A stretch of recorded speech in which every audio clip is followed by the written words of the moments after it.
हम दूसरा कोरिन्थियस उसका 12 अध्याय 9 और 10। दूसरा कोरिन्थियस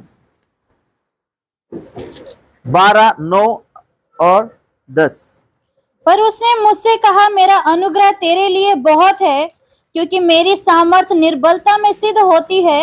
इसलिए मैं बड़े आनंद से अपनी निर्बलताओं पर घमंड करूंगा कि मसीह की सामर्थ मुझ पर छाया करती रहे।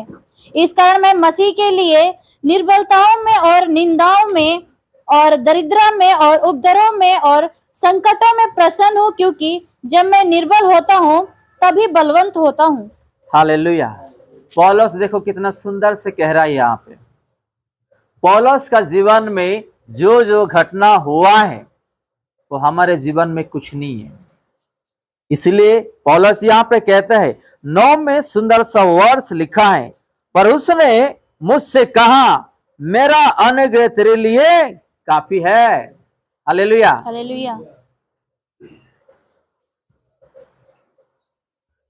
इंग्लिश में एक वर्ड्स है, माई grace is sufficient for. Hallelujah. मेरा अनुग्रह आपके लिए काफी है। और क्या चाहिए बताइएगा। और उसका अनुग्रह के लिए आज हम कैसा भाग दौड़ी कर रहे हैं आत्मिक जीवन के लिए, जरा सोचेंगे। यहां पे क्यों आ रहे हैं हम बताइएगा। कलीसिया में क्यों आ रहे हैं हम? अनुग्रह पाने के लिए, यहां से उसके राज्य जाने के लिए, चंगाई पाने के लिए, हर चीजों से छुटकारा पाने के लिए। इसलिए यहां पे पहला लाइन में लिखा है, फिर से हम रिपीट करें उसी 9 को। क्या लिखा है? पर उसने मुझसे कहा, मेरा अनुग्रह तेरे लिए बहुत है, बहुत है, क्योंकि मेरी सामर्थ निर्बलता में सिद्ध होती है जी। इसलिए मैं बड़े आनंद से अपनी निर्बलताओं पर घमंड करूंगा कि जी मसीह की सामर्थ मुझ पर छाया करती रहे। जी। इस कारण मैं मसीह के लिए निर्बलताओं में और निंदाओं में और दरिद्रता में और उपद्रवों में और संकटों में प्रसन्न हूँ, क्योंकि जब मैं निर्बल होता हूँ तभी बलवंत होता हूँ। हालेलुया। आप लोग कभी भी ये नहीं सोचना कि मैं आज दुर्बलता हूं, मुझे निंदा कर रहे हैं, मेरा बुराई कर रहे हैं। जब हमारा ये सारा चीज आता है तो आप लोग सोच लेना ये कि मेरे लिए एक आनंदित की बात है। हालेलुया। पौलुस इसीलिए कह रहे हैं यहाँ पे, क्योंकि वो किसके लिए निंदा सह रहे, वो किसके लिए तरना उसको आ रहा है? परमेश्वर का वो जिम्मेदारी लिया, लोगों को सुसमाचार वो सुना रहे हैं। शैतान को पसंद नहीं है, इसीलिए लोगों के द्वारा उसको निंदाया आ रहा है, तरनाया आ रहा है, बुराई आ रहा है, हर चीज आ रहा है। लेकिन वो क्या बोल रहे हैं यहाँ पे? मैं खुश हूं, मैं आनंदित हूं। हमारे जीवन में भी ऐसा होना चाहिए। किसी को अगर दुख है, तकलीफ है, समस्या है, तो आप आनंद कीजिएगा। हालेलुया। आप आनंद कीजिएगा, क्योंकि हम उसके बेटे और बेटी है। इसलिए हमको तकलीफ आ रहा है, बीमारी आ रहा है, लड़ाई हो रहा है, हमारा बुराई कर रहे हैं, हमारा निंदा करे, ताकि हम डाउन पे गिर जाए। इस चीजों में ध्यान दे और आंखों में देखे और हम प्रभु से दूर हो जाए। शैतान यही चाहता है, तो हमारा दुर्बलता को हम ठीक करें। अगर आप किसी चीजों को सुन के, देख के अगर रो रहे हो, तो आपका भी वो दुर्बलता है। आपको रोने का है ही नहीं, आपको आनंद होना है। इसलिए क्योंकि आप और मैं प्रभु का बेटे और बेटी,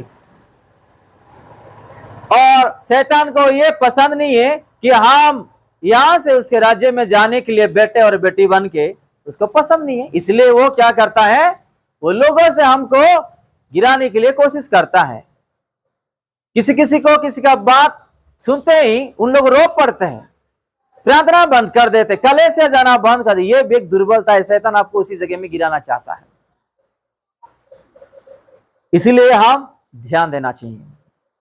आपका दुर्बलता, मेरा दुर्बलता हमको पता है, प्रभु यीशु मसीह को भी पता है, शैतान को भी पता है। अगर हम अपने दुर्बलता को हम ठीक ना करें और उस दुर्बलता को प्रभु के हाथों में अगर हम नहीं देंगे, तो एक ना एक दिन शैतान आएगा, उसके हाथों में वो कब्जा करके आपको चलाएगा, आपका जीवन को, ताकि आप प्रभु से दूर हो जाएंगे। हालेलुया। एक वचन पढ़ेंगे और समाप्त करेंगे हम। चलिए, 1 कोरिन्थियस 11 का 30। 1 कोरिन्थियस 11 का 30। इसी कारण तुम में बहुत से निर्बल और रोगी हैं और बहुत से सो भी गए।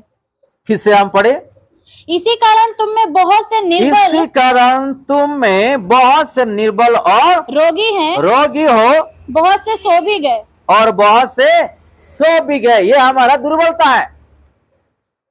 आज क्यों लोग बीमारी हो रहे हैं, सो जा रहे, यानी कि मर जा रहे हैं, शरीर में ताकत भी नहीं। क्यों? क्योंकि हमारा दुर्बलता का फायदा कौन उठा रहा है? शैतान। हम बपतिस्मा लेने के बाद हम पाप करते हैं, वो पाप करवाना भी एक शैतान का चाल है। हमारा दुर्बलता का फायदा वो उठा रहा है। तो हम लोगों को अपना दुर्बलता को ठीक करना है, नहीं तो हम बीमारी में गिरेंगे, अपना जो शरीर है वो दुर्बल हो जाएगा, नहीं तो कभी कभी खटिया भी हो सकते हैं, मर भी सकते हैं। ये हमारा दुर्बलता है। बहुत सारे लोग बपतिस्मा लेके क्या करते हैं? पाप करते हैं।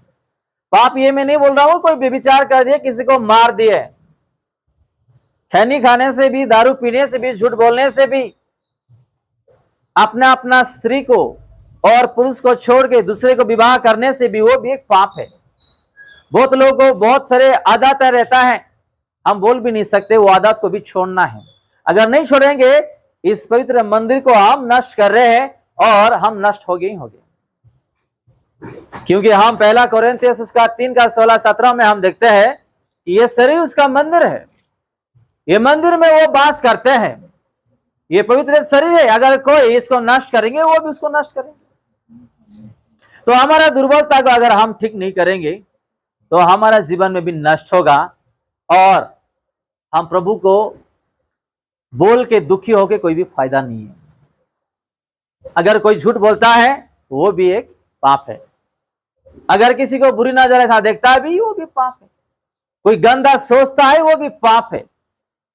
अलग अलग पाप है जो हमारा शरीर में छिपा हुआ रहता है, उसको उखाड़ के फेंकना एक डस्टबिन में। हालेलुया।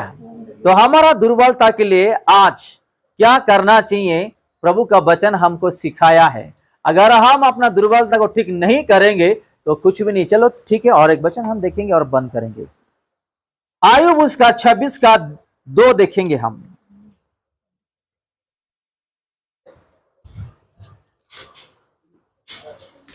निर्बल जन की तूने कितनी बड़ी सहायता की, और जिसकी बाह में सामर्थ नहीं उसको तूने कैसे संभाला है। फिर से हम पढ़ेंगे। निर्बल जन की तूने कितनी बड़ी सहायता की जी, और जिसकी बाह में सामर्थ नहीं उसको तूने कैसे संभाला है। जी। आयुब यहां पे परमेश्वर को बता रहे हैं कि निर्बल जन की तूने कितनी बड़ी सहायता की है करके। हम भी अपना दुर्बलता में जी रहे थे, लेकिन प्रभु हमको सहायता किया है। लेकिन आज भी उस दुर्बलता को हम ठीक नहीं कर पा रहे हैं। हम कभी कभी कहते हैं ये दारू ही नहीं जा रहा है, ये सिगरेट ही नहीं जा रहा, ये झूठ बोलना नहीं जा रहा, गुस्सा करना छोड़ने की कोशिश कर रहा हूं लेकिन नहीं जा रहा है। आप जब पूरे मन से प्रभु में समर्पित हो जाओगे, प्रभु दया करेंगे आपको और मुझे भी। अगर आप उसको पकड़ के बैठेंगे, वो दुर्बलता रहेगा ही रहेगा। देखो, हमारा जीवन में जो दुर्बलता था, फिर भी यीशु मसीह ने हम लोगों को आशीर्वाद किया है कि नहीं? हम लोगों को जो जो चाहिए था प्रभु ने दिया, फिर भी आज हम उसको ठीक नहीं कर पा रहे हैं। एग्जाम्पल, हमारा दुर्बलता था, बीमारी भी था, हर चीज था, प्रभु ने हमको ठीक किया, लेकिन आज हम खुद ठीक नहीं कर पा रहे हैं उसको। प्रभु को धन्यवाद देंगे कि आज कितना कितना दुर्बलता में हम गिरे थे और आज यहाँ पे आए हैं। आज भी हमारा जीवन जीवित है। हालेलुया। अगर प्रभु का दया नहीं होता या उसका आशीष से नहीं होती तो आज हम यहाँ पे धरती पे नहीं रहने वाले। आज बारिश में कितने लोग मर जा रहे हैं, कितना कार, कितना क्या क्या जो है डूब के चले जा रहा है, घर में पानी आ रहा है, कोई कोई पानी में मर जा रहे हैं, अलग अलग चीजों में लोग मर रहे हैं, लेकिन आज हम जीवित है।